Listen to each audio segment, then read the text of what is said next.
You feel behind, not because you are late, but because you are comparing your whole life to the one small piece of someone else's life they allow you to see. Someone your age buys a house. Someone gets married. Someone builds the body, the career, the life you thought you should already have by now. And nothing in your life has actually changed. But suddenly, your own life feels late. That is the trap. You are not comparing two full lives. You are comparing your private reality against someone else's public version. Your doubts, your delays, your failed mornings, your quiet uncertainty, against their photo, their announcement, their cleanest moment. And your brain turns that broken comparison into a physical feeling. Pressure in the chest, urgency in the body, the strange sense that you need to hurry, even when you do not know where. You are not behind. You are being measured by the wrong clock. You don't have a goal problem. You have a measurement problem. The mechanism is borrowed clock comparison. Your mind uses someone else's visible milestones to judge your hidden internal life. You are not comparing trajectories. You are comparing two data sets that do not match. Yours contains every doubt, every failed morning, every conversation you replayed at 3 a.m., every promise to yourself you broke before lunch. Theirs is a headline, a photo, a sentence written for strangers. Your brain runs the comparison as if the units agree. They do not. The math is broken before it starts. The number it produces is not truth. It is a distortion. It runs every time you scroll, every time someone your age becomes evidence that you are not where you thought you would be. The comparison runs in the background. You do not notice it until the number appears.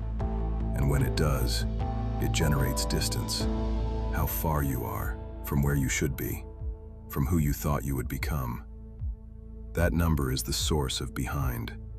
It does not feel like math. It feels like a fact about who you are. Your brain did not decide you were behind. The clock did. And the clock was given to you.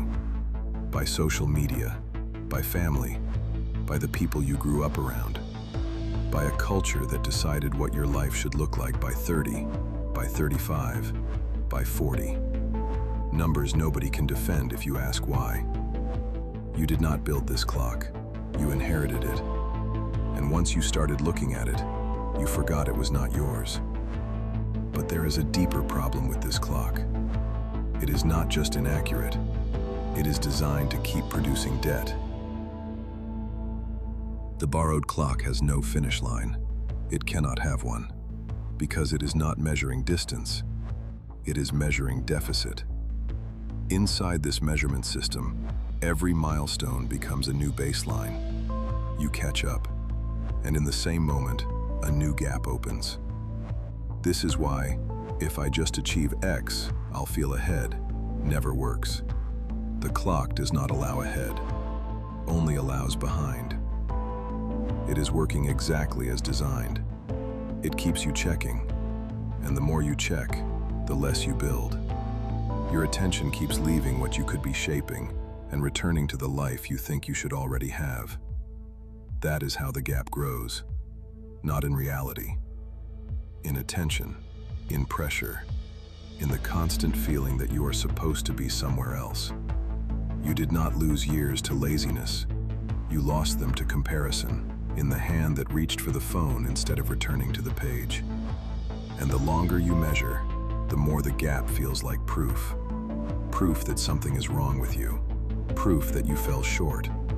Proof that the others are moving and you are late.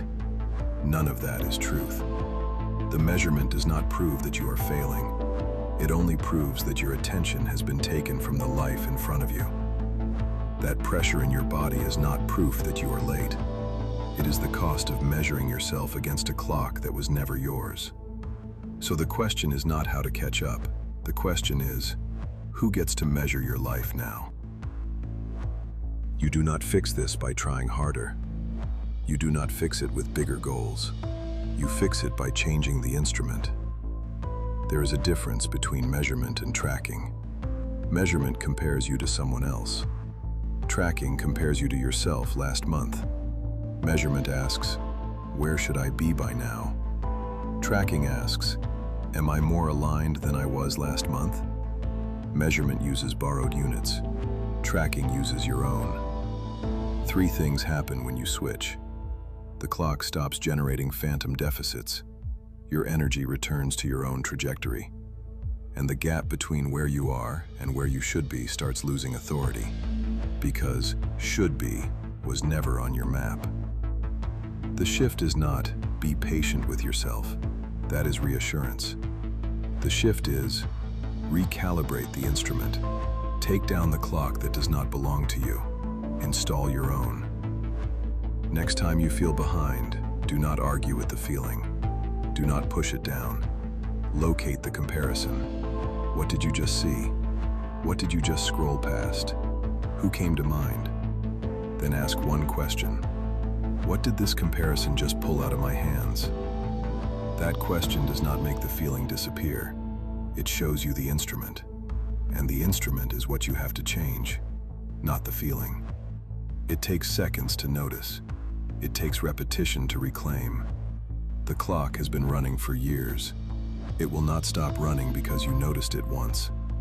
But each time you track your own line instead of theirs, the borrowed clock loses authority.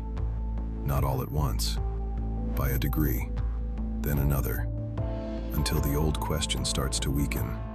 Not, why am I so far behind? But, what is still mine to build? You are not behind. You never were. There is no race. There is a clock you have been running on someone else's time, and a body that has been paying for it. Take it off your wrist. The new one is heavier. It measures slower. It only records what you return to, what you build, what you keep choosing when nobody is watching. The gap, the one that has followed you for years, does not shrink when you move faster.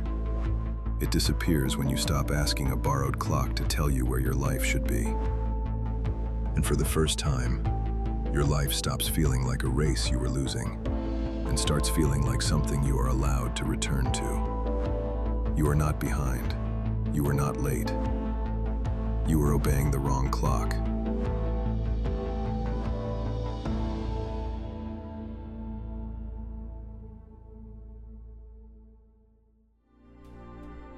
If this inspired you, give it a like, subscribe for weekly wisdom, and share your thoughts below to grow the inner strength community.